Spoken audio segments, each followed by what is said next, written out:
Hello and welcome to Beyond the Point podcast with me, Ali Christensen. I'm curating the content I wish I had had as a dancer and creating strong, healthy, thriving dancers for the future.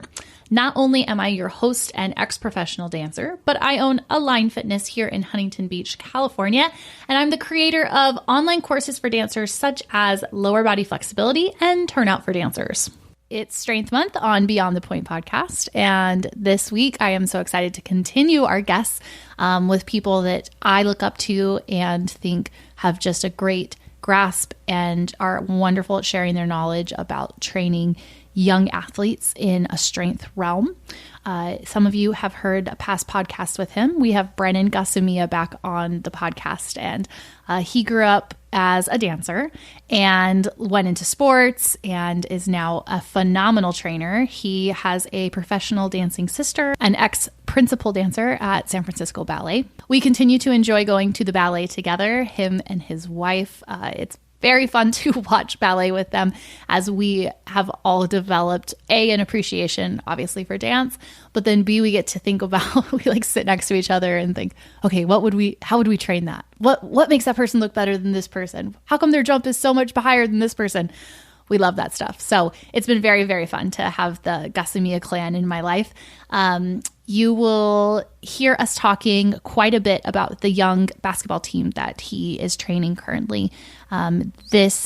He's doing phenomenal things with this team, and he really knows what he's talking about. He's someone that I trust fully with my body, both as it has been injured and as I work to make my body more elite. And he does a wonderful job explaining things, which is why I had him back on the podcast to share some of his knowledge in the strength realm and how he trains his young athletes versus his older athletes, or young females versus men that want to put on muscle and bulk. He really did a wonderful job explaining what I think are some of the differences, and he just hit it spot on about what cross-training is for dancers if we had to describe it in 3 words. So this is definitely a podcast to listen to. Parents, I think this is great for you if you're wondering, what should I be doing with my young athlete, with my young dancer? This is definitely a podcast for you. So let's jump right into it. Hey, Brenan, welcome back to the podcast. It's good to be back. It's good to be back from the comforts of our own home this time. I know. We're both at our respective homes recording again. Brenan, you're actually the first repeat on this podcast. I know. That's an honor. That's good to know. I was gonna wonder that too. So that's cool to know. Yes, you definitely are. There have been many people that I know are going to come back, but that being Strength Month here on Beyond the Point, you were obviously, we had such a great conversation last time, and a lot of people reached out after your podcast and said, "Who is Brenan? I love him." That's really the feedback I got. I love Brenan. Like, I was just getting messages like that. So I think that everyone really connected to you and talking about how your job goes and what you think about. So I wanted to bring you back on because if you guys haven't listened to Brennan's previous episode, we talked a little bit about training, about who you train, and you work with young athletes. That's part of who you train, and you do it really well, which is why you're back on here. So we're going to dive right in. I'm not going to even mess around here. Cool. I love it. Yeah. Let's get down to the nitty gritty here.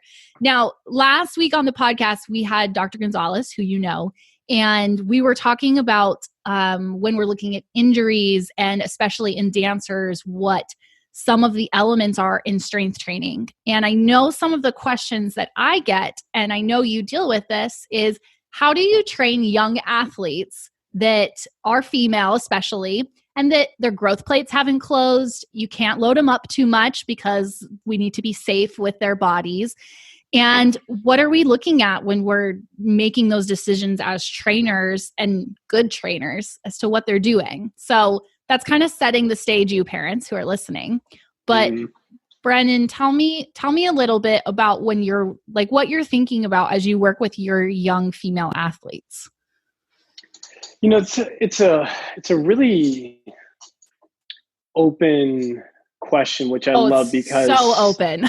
Yeah, it just has like all this type of like kind of experimentation that goes in. And what's really important is that regardless of the setting that these young athletes are in, if they're private and they're being supervised and guided, like being trained, or if they're doing it on their own with their parents and stuff, there's this kind of element of self-discovery that needs to be facilitated. It needs to be embraced in a sense. And this is coming from the youth.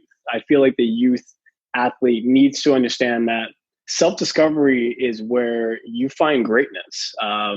We can look at amazing people in our history that have done things in all walks of life, and some aspects of that were just simply like playtime, self-discovery, and just creating some sort of internal awareness around what's going on with themselves and how is this helping.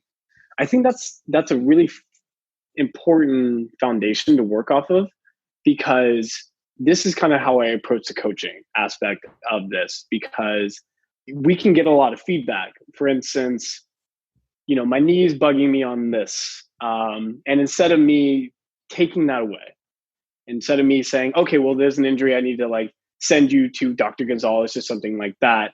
I'm gonna ask them to self-discover a little bit. Hello to my cat.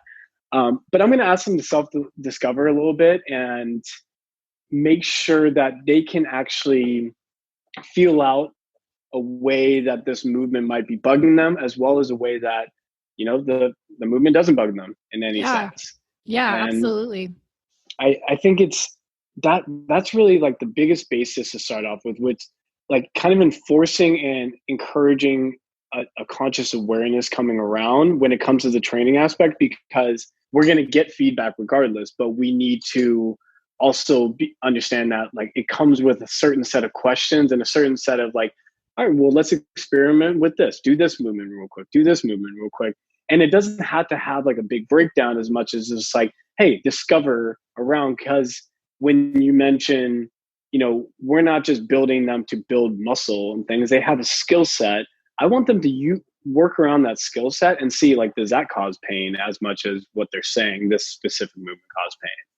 Yeah. But two big words that do come to mind outside of awareness is position and pattern.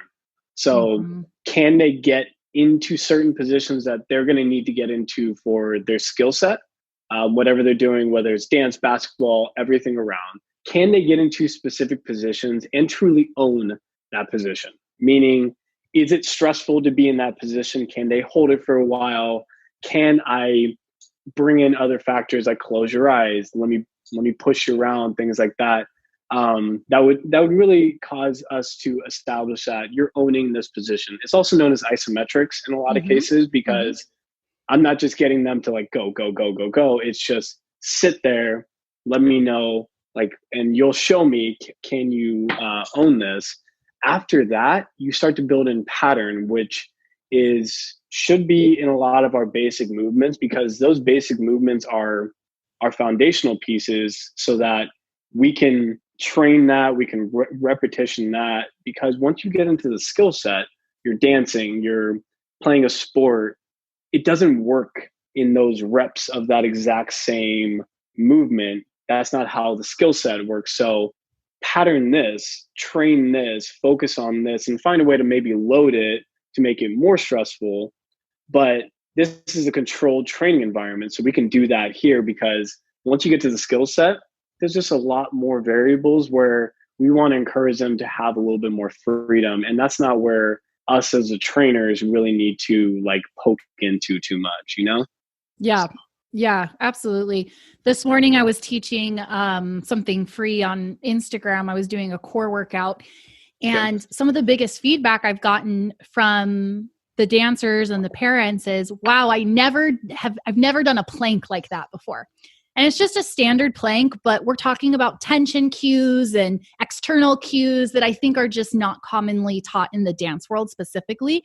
And they're like, I've never felt a plank this much. And as you're talking about the position of being able to master it and then the patterning to move through it, this is exactly, it just sprung to mind. And I feel like anyone who's listening to this podcast right now has been on some of my free stuff. So you might have heard me talking about like mastering this plank so your stability is there. So then we can move as a dancer. So then your body can do its thing.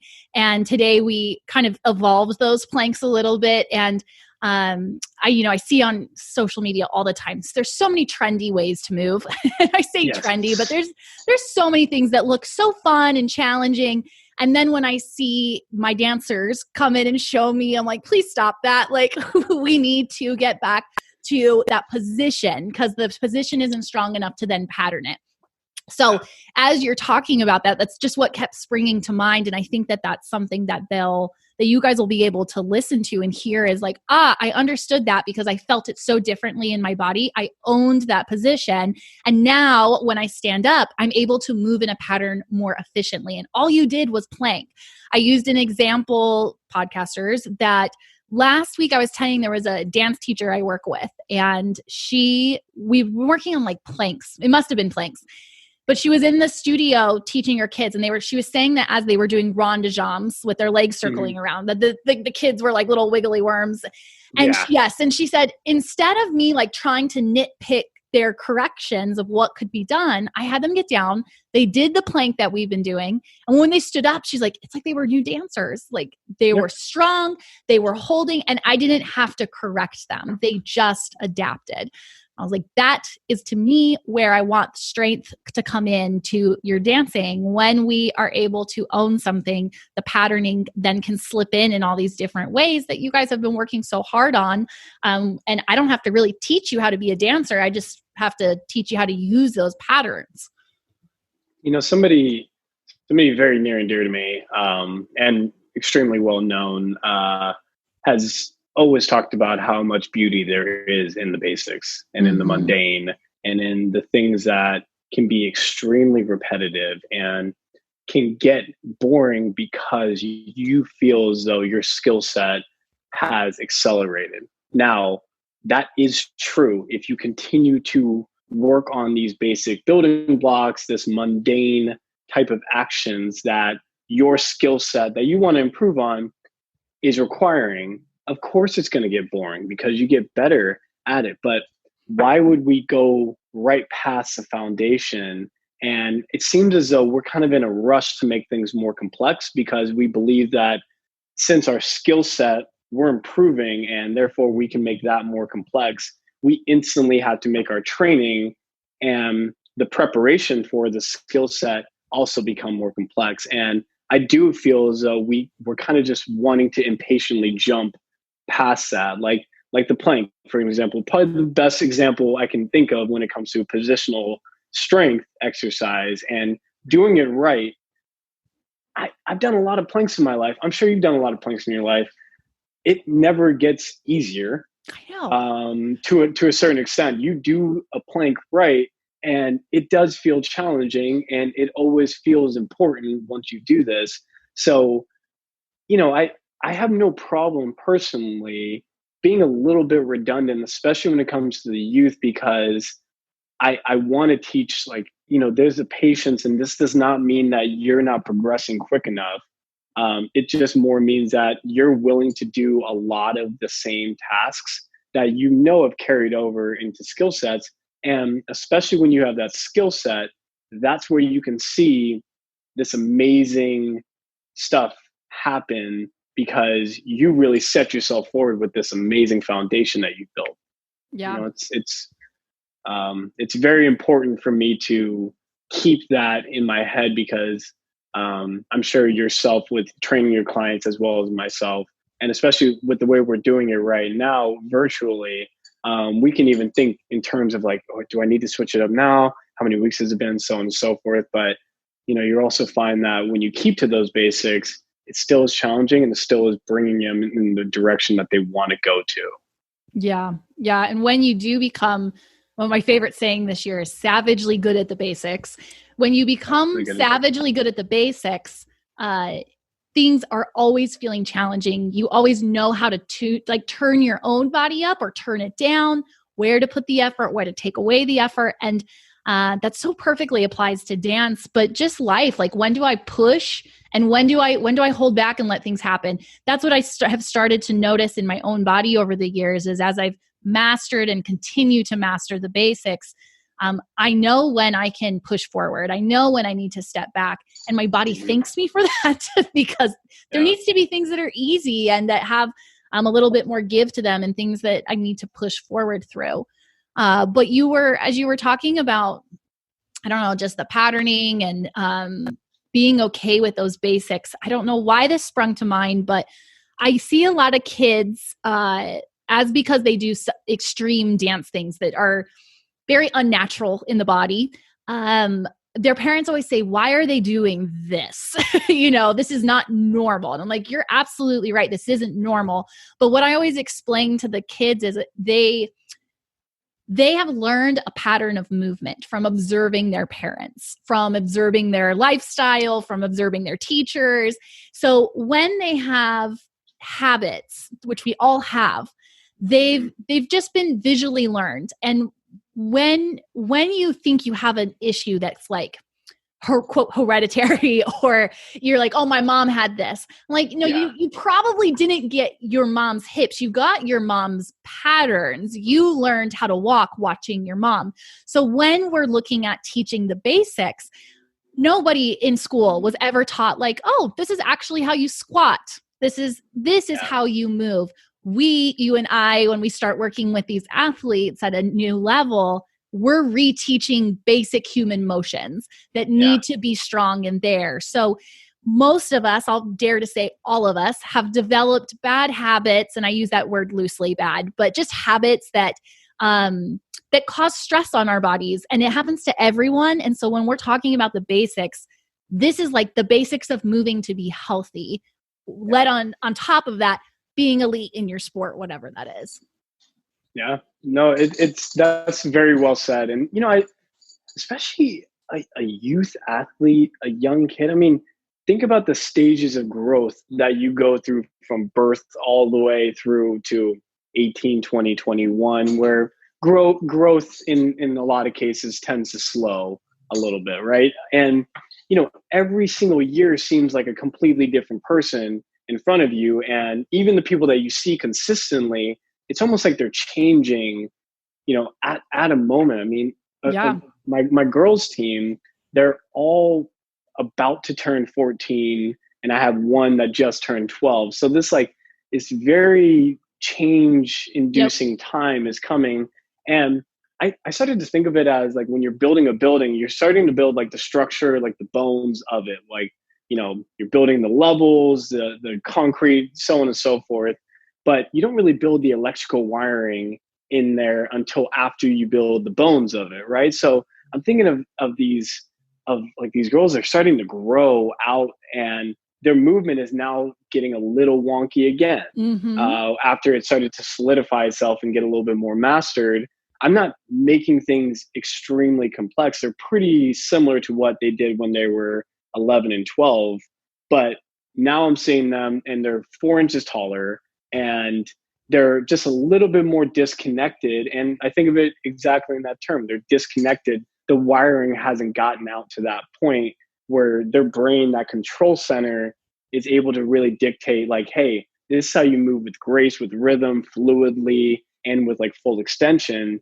And so it's that patience that needs to happen. And again, like we're talking about, going into the basics. And if you left the basics, and if you as a coach or seeing your kid, maybe they're training and it's a lot more complex, but now you're seeing things are just like disjointed, revisit the basics. There's never anything wrong with having to go back to it if you left it, but you will find that you're just giving yourself an opportunity to build the wires back out to where they are now, because they're a different human being. They're an evolved human being, and we need to honor that in a sense that they should feel like they can kind of simplify things again and allow that to be the building blocks again to their complexity, what they're mastering, what they're able to want to push themselves through. Yeah. So, my program with my girls, because things looked very wonky and stuff, I had no problem telling them like, hey, girls, you're talking to me about feeling pain, feeling discomfort, and I'm noticing this as well. So this is coming from you first. I'm noticing this. So we're in agreement. here's what I want to do. And I just sat them down and explained, we're going to go back to positional strength and working patterns, but doing this without any load. I want you to master your body weight again. And wherever you're going to feel tension, you're going to feel it just in the positions I get you in. I did that for 4 weeks. And, luckily I have the buy-in from them because I have no problem speaking to them, asking their input, and really getting some true input for me to work off of. But what I noticed after those 4 weeks were we get back into the program of adding external load and maybe some power, and it looks beautiful. It truly looked beautiful.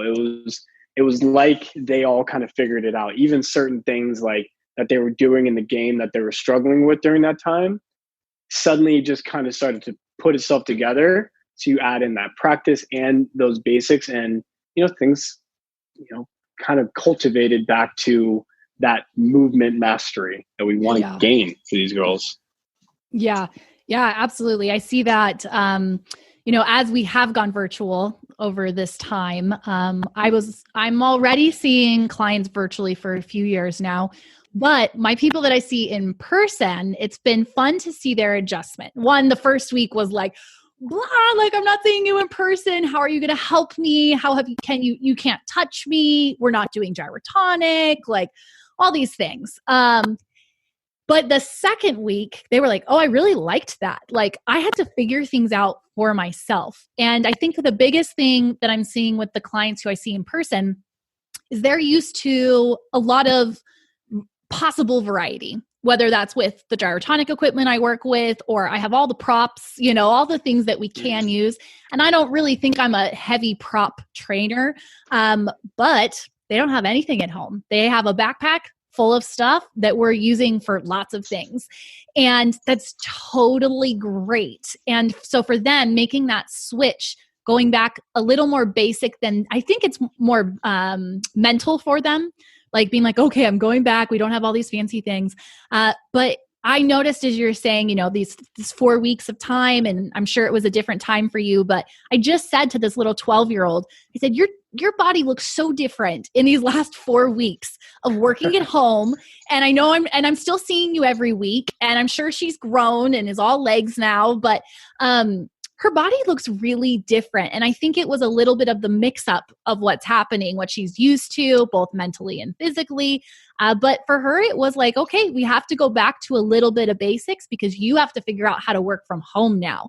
Not because I can't get creative with you, but you have to figure out how to work from home because you're used to all this other stuff. And it was a really beautiful transition. I'm seeing it a lot right now. Think about that change in environment when you're taking your home and all the things that we can kind of identify that home brings to us: comfort, rest, family time, everything that home means to us.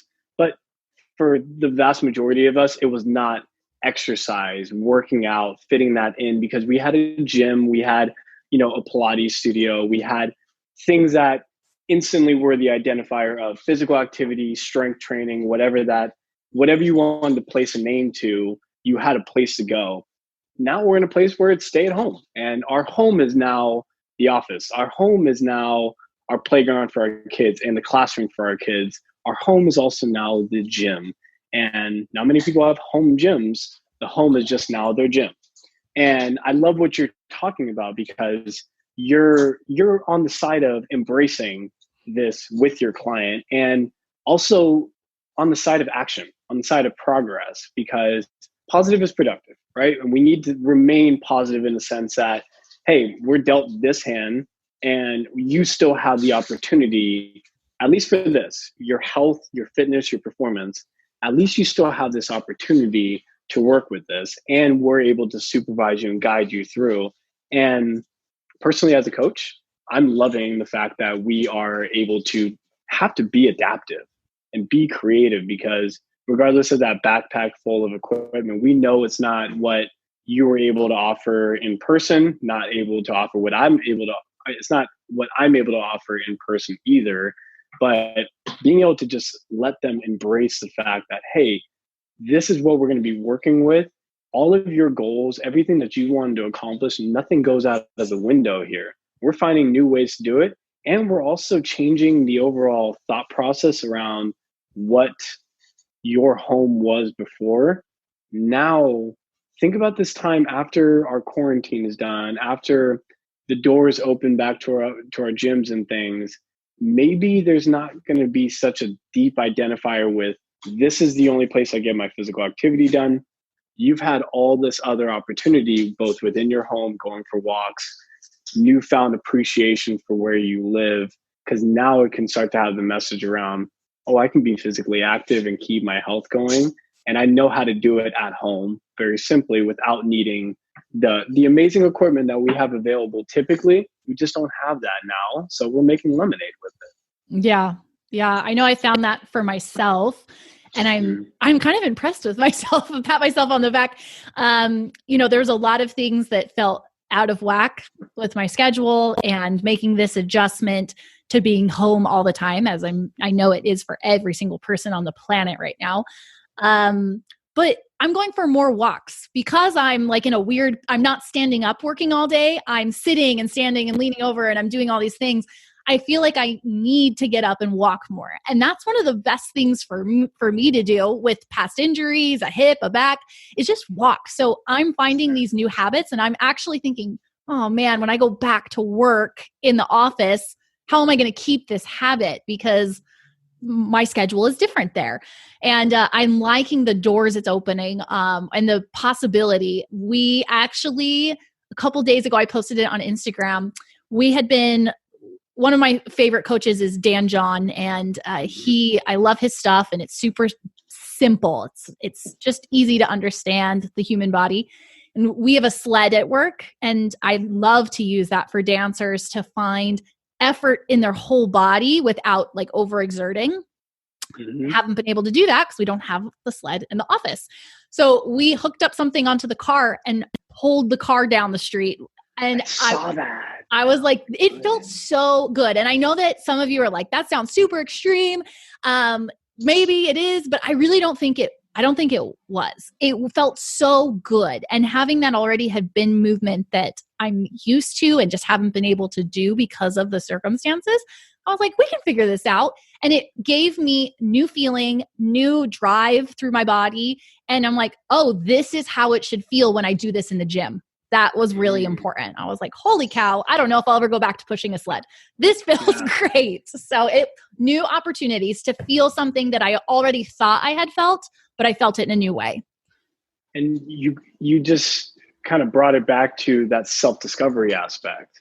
I mean, you're finding new ways to do it. And outside of, our normal bracket, which there's no more normal, that normal bracket of, oh, why would she be dragging a car that seems excessive in things?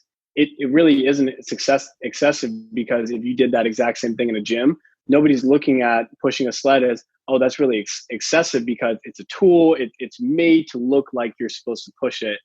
But have you ever ran out of gas? Right? I mean, a lot of our youth athletes don't know what it's like to run out of gas and actually be able to push, because we didn't have tow trucks around at the spot at drop of a hat. So, you found a way to create external load, and it didn't take you having some sort of like big home gym equipment all ready for you. You just found, hey, this is something that I'm able to push, and here's a way that I can at least harness myself.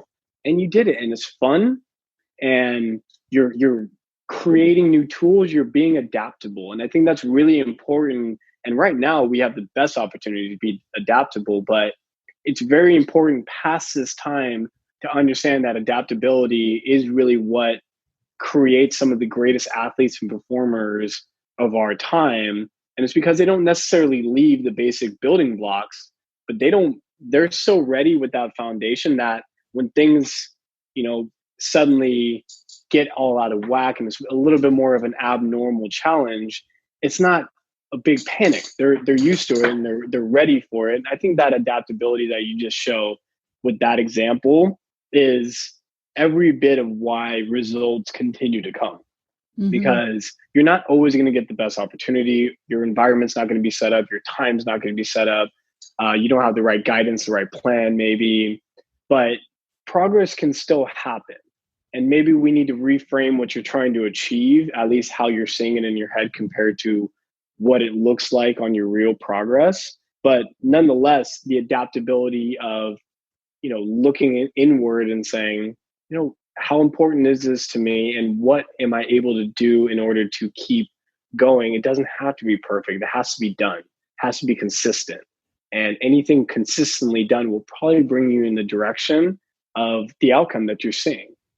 So you finding a way to utilize your car for a movement that you truly enjoy, that is a massive win when it comes to your adaptability. And it's going to be something that carries over long after you have a weighted sled available to you. Yeah, absolutely. And as you were talking about the adaptability of an athlete, especially a young athlete, all I can think about for dancers and parents that are listening is I don't think that dancers realize how adaptable they have to be. Like they know we do really odd things with our body and we have to be very creative, but any company these days, you have to be able to do so many things, so much contemporary work, so much, even ballet is adapting. That's what we'll say. You're just very used to the type of adapting you have to do. So you almost have to adapt against the grain for a dancer, because what their norm is everyone else's like adaptability.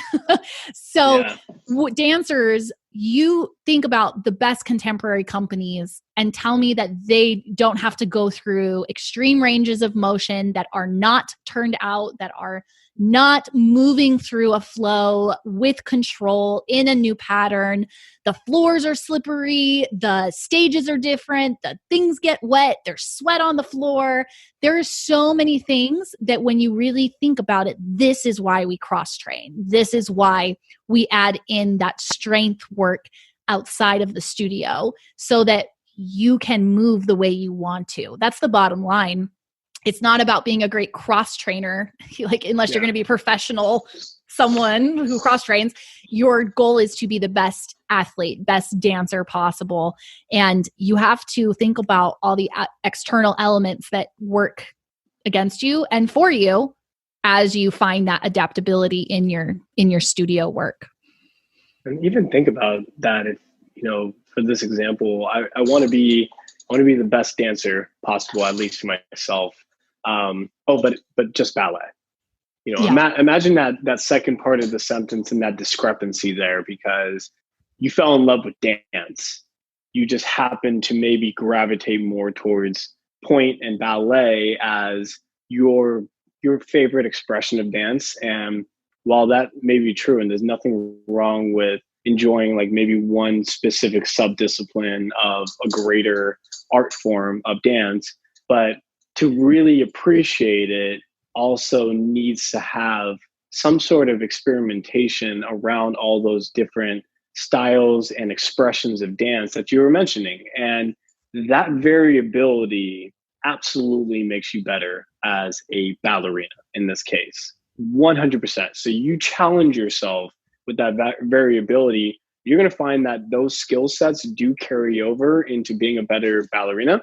But also, we have to understand that when we're challenging the cross-training aspect of this, where you're doing other things that are not within your realm of expertise, quote unquote, when you're going with that, you also have to understand that you don't have to be perfect at this. Like, let's say you tap or swing dancing. I don't know. I'm throwing out random expressions of dance, but you don't have to be perfect at those things. Those can be part of the training element. Those can be part of just simply put your appreciation for the art form of dance, but you're also allowing the skill sets and different challenges that that's going to present get expressed. It may look different, but it is going to be expressed and help you within what you do consider yourself an expert at and what you do hold as very important of being the best that you possibly can be.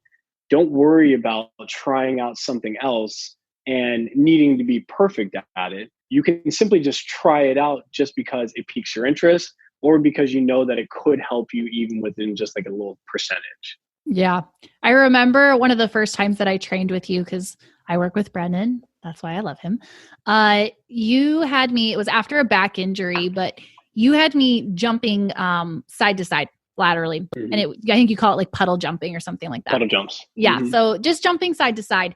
And I had like major dancer brain kick on right then. And I was like, oh, this is so hard. I have to do it perfect. I have to land and like hold it. And it felt so foreign and so difficult. And you just let me do it. I mean, maybe you're like, oh, try this. We added a couple things. And then 2 or 3 weeks later, we were doing it again and it felt completely different. It felt so natural. There was more of a spring to it. I looked like a person who knew what they were doing, not someone who was trying to do it well. And you said, I remember like, oh, it looks so much different. Like you look a little more comfortable, but more importantly was I felt more comfortable. And it was odd for me to have, because it had been years at that point since I was on a stage and caring what I looked like. But my dancer brain came on. I was like, this is a new movement. I haven't done it in a long time and I have to make it perfect. And then as soon as I kind of let go of that and just went for a feeling, it improved, my jumps improved, and it had nothing. And I would have never at that point thought to like train jumping puddles, for example.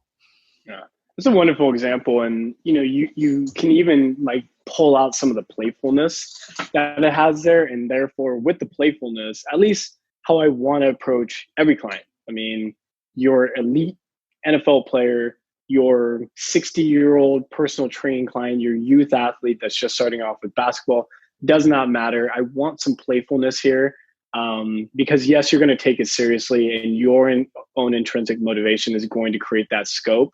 But where I come in, make it fun. And also as a coach, and I've seen you do this in your coaching, you don't try to overdo it. You don't try to just simply like see one rep that didn't look that great and then you just latch on to that and okay, let me fix all this. Okay, stop. That's not how it works. Like I'm okay with a few bad reps and even maybe a whole set that maybe I'm kind of cringing off to the side simply because it doesn't look connected. I'm seeing things that definitely I want to speak up to, but instead you may get done with that full set and it's my opportunity now to coach. And I'm still going to ask, how'd you feel during that? And that's something that great coaches will do as far as like first understanding, like, how did you feel intrinsically within this movement? Could you tell that maybe it didn't look that great? Maybe it didn't feel that great. Are we a little bit off on this? And even at that point, still finding it to be playful and find something that's more like kind of a task that can draw some of the colorful aspects of our imagination, like jumping over a puddle. It lets this not have to be something that you have to achieve with perfection. Because even if this is all you're doing, as far as like you're just training for health and fitness or even just your vanity, it still does not need to be perfect. And we as coaches care deeply about getting all the techniques down and everything like that. And yes, we want to eventually get to that point, but it's going to turn out to be a lot better when we allow that time to happen, where there's some failure, there's some feedback that you're getting yourself, that self-discovery, and then paired up with me just adding a couple little things to focus on. Over that time, people find to achieve it and they enjoy it. What a great equation there. How nice. I know it's, we're talking about the balance of letting someone do their thing and feel it themselves. And I always think when we're talking about, you said, whether you're training for vanity or just, for fitness, even then we're training for life. You're picking your kid up, you're bending over and moving this box, you're moving your friend up 10 flights of stairs, whatever it is, we're still training for life. And when you look at it that way, there's no perfect reps in life. Everything's a little bit messy.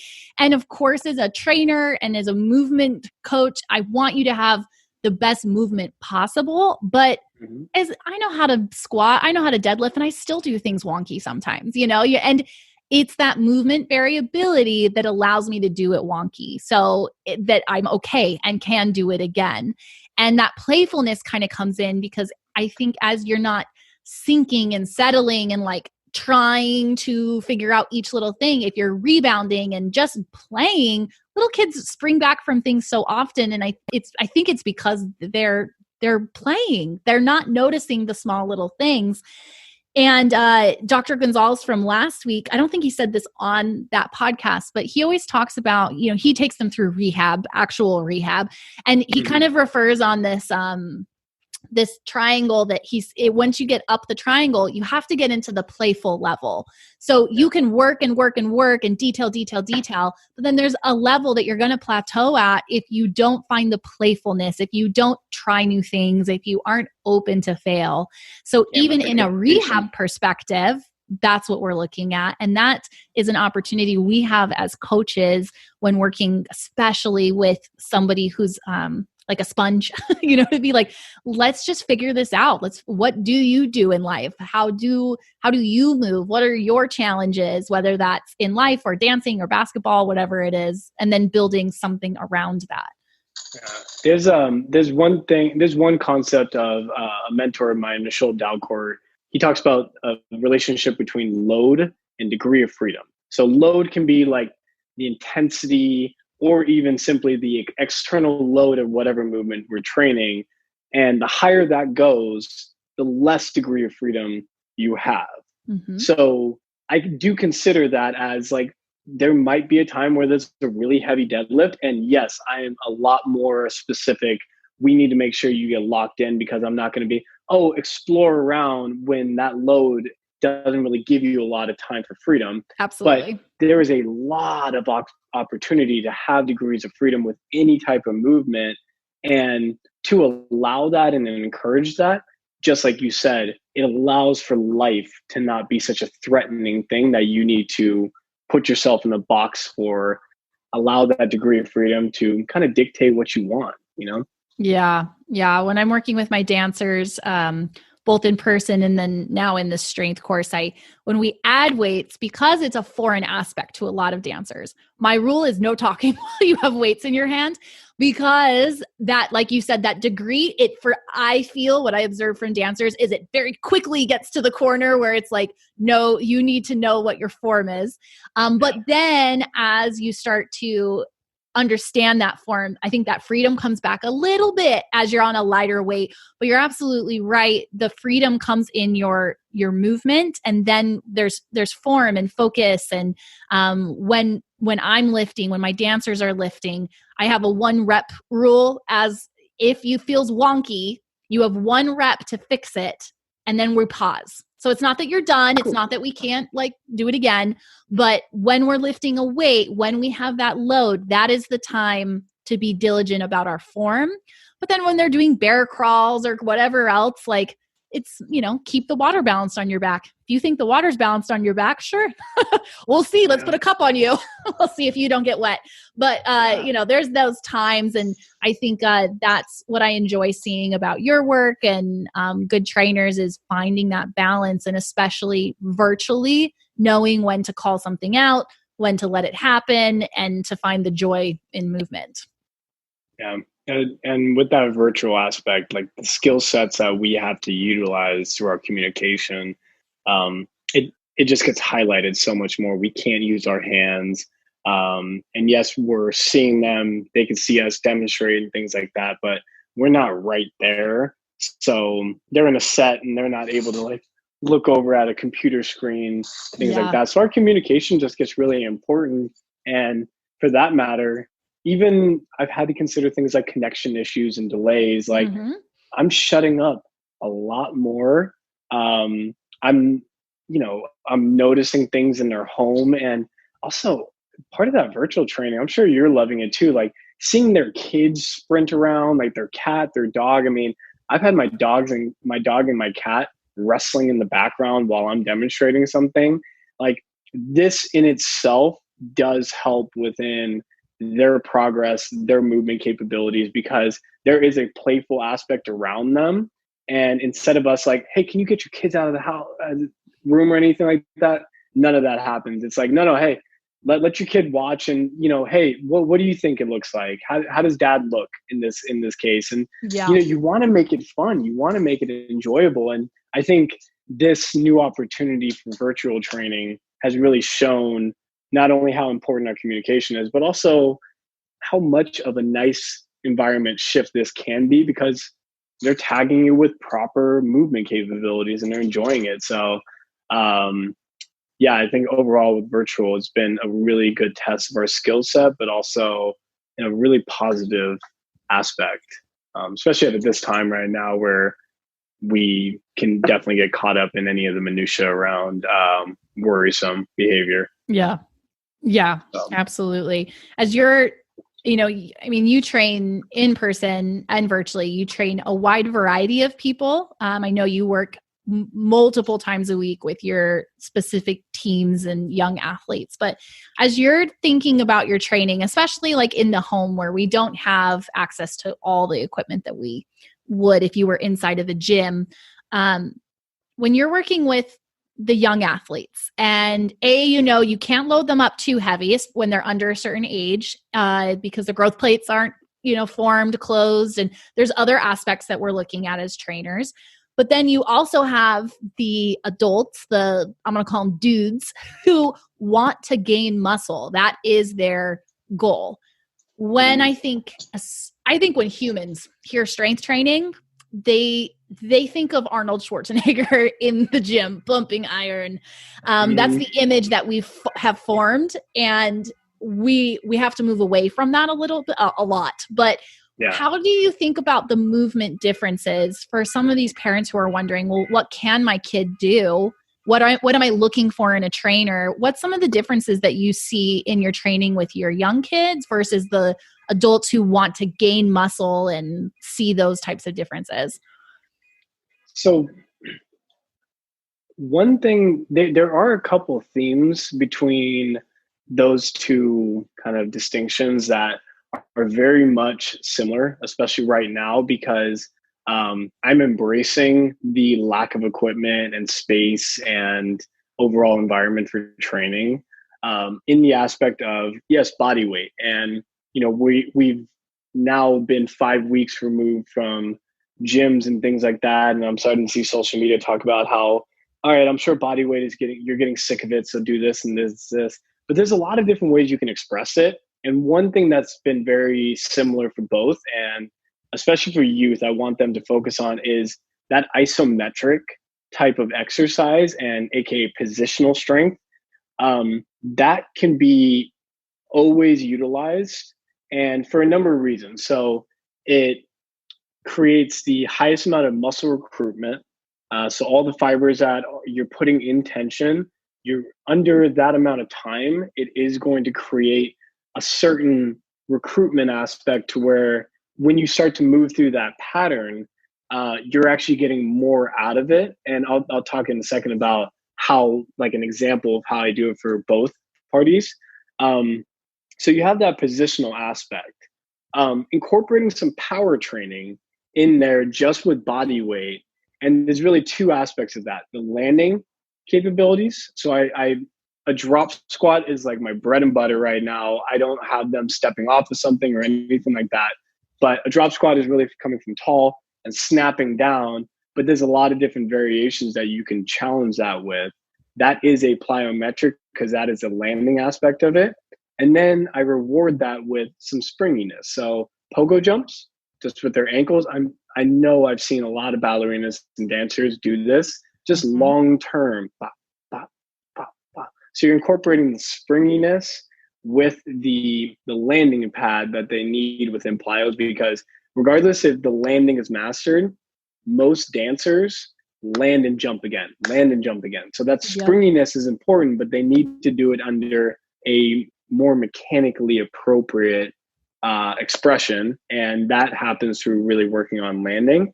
And then there's one more aspect that is prevalent for both, and that is kind of working with mechanical drop sets. And what that really means is, I just want to give an example right off the bat, is let's say a push-up is extremely hard for you to do, and you can do like 2 or 3 with yourself on your feet and you're pushing up. Okay, you start off with that. After that, stay on your feet. Lower yourself down only, letting gravity win, but you do it as slow as you can all the way to the ground. Get up however you want.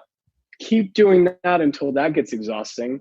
Then drop to your knees and do reps. Okay, because you can do reps because your body's shorter and you're able to. And then again, when you can't do reps anymore of actually pushing yourself up, then like gravity win, but your knees are down.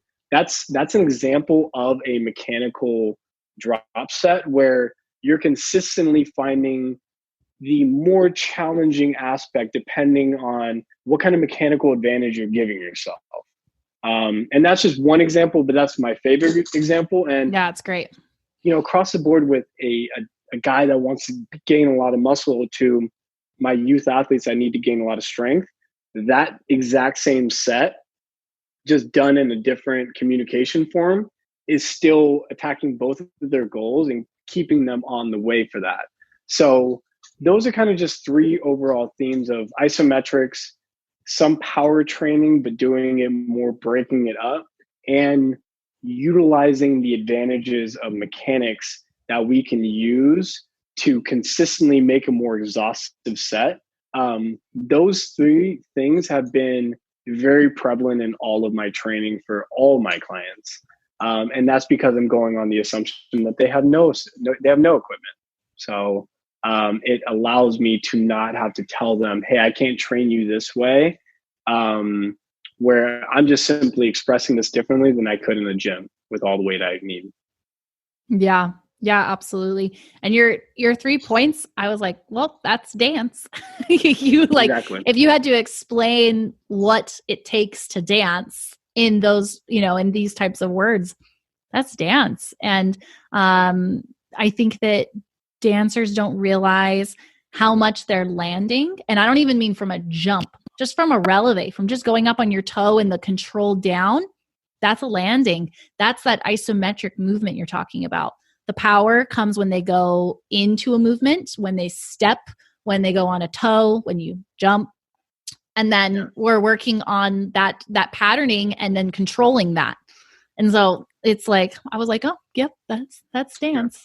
There you go. Let me even give like 2 examples for my youth athletes, my girls, because there's no equipment used and they have 5 workouts already scheduled out for them with their demonstration videos and all that. One is a very simple strength exercise that they don't have to leave their mat for. I kept it in lower body and core because there's a lot of upper body in different days anyways. But all the exact same type of style is done in different positions where they hold a position for 15 seconds and then do reps of that exact same position. So they pattern it 15 times. So they get that isometric hold. The recruitment's really high. Therefore, those 15 reps, you feel those 15 reps. Yeah. There's no chance that you don't feel them. So it's more effective in that case of what we're trying to gain. But that's done in a full workout. Another workout that's more powerful, they do all their landing stuff. So I find different variations of them to land and really challenge that compression that they have to do, because basketball and dance, highly compressive type sports because they're leaving the ground so much. They do all of that. Then they do a series of just kind of some isometrics that are a little bit easier because I don't want to exhaust them, but they're holding that for tendon health. And then at the end, I had them do kind of more sub-maximal, like lighter jumps. And they're actually doing it a little bit longer than I typically would if I wanted them to jump a lot higher. And that's because I'm letting those tendons find some bounce to them. And I know that we worked on their landing and their isometrics. So these jumps are going to be more effective. So I'd rather them just do a lot of them. But it's still so low impact that I know that I'm not damaging their joints at the end of it because I did so much work in the beginning. So those are just 2 examples of workouts that I'm facilitating these types of ideas that in turn, at least I'm not doing any harm. I'm keeping them maintained at the very worst. And if anything, with their additional time and maybe just more focus because they can't play basketball together and stuff, maybe they're going to actually improve in these times with their strength. Yeah. I I do think, especially with, the girls that you're speaking of, I think they're going to see that. I'm seeing that with some of my clients, and everyone is doing their own thing right now at whatever they need to do. But I have some clients that have really taken to heart that this could be the time that propels them forward in all aspects of life. And we're 5 weeks in, and I'm really starting to see that. And I'm getting messages from people saying, oh my gosh, I've never felt this like this, never done it like this. And it's because they have the time to just work on the basics to, in whatever area they're talking about. But I'm seeing that a bit. It makes me very happy to hear, because I think that there's a lot of things that during this time that are not good. And I'm not trying to shadow those, but I think there's a lot of good things that can come from this time. And especially personally, when you look at what your gratitudes can be, and for your body and for our health, and then also for our ability to keep working, keep moving forward. So I do think that this time is going to be one that some of our athletes are going to say, yep, like Corona, that's the jump I made, that was the time that I really saw a big propel forward in my training. What a great perspective to have there too. And just like you said, being very understanding of the very real negative aspects of what's going on and being sensitive to that. I also want to be very rewarding and see these perspectives and the actions that come from this positive perspective, create growth. And if you have the opportunity to grow from this, not everybody does right now. Yeah. It's wonderful to see that your clients are really latching onto this. And, what I will say is, if you're a coach listening to this, because Ali needs to hear this, if your clients are telling you this and really showing this amount of growth and embracing all this type of need to adapt, and they already feel like they're growing past what they were before, you as a coach are doing a fantastic job all the way until now of doing what we want to do as coaches, which is to give them the tools to do this themselves. Mm-hmm. So you are being very successful with that. And you need to know that that is very amazing to hear, that your clients are being very actionable and feeling a lot of positivity in what they're working on. And that definitely comes from you and what you've done with them for over these years. Yeah, well, thank you. Great example. Thank you. It really is, it's their work for sure. But I know I have the great examples too, just where my trainers, the people in my life that have set me up to succeed, basically. And then it's my own work, so that's what I expect of my dancers, is I'll set you up as best I can to succeed. And that includes the times where I'm like, I don't know the answer to that. Let me get back to you.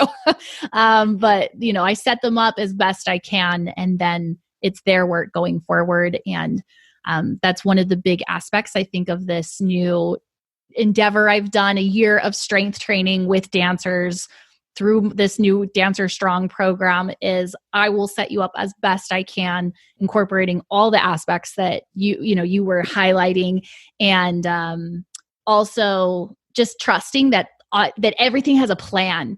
As you were talking about your workouts for your kids, I was thinking, as you said, you've built a great relationship with them, and they trust you.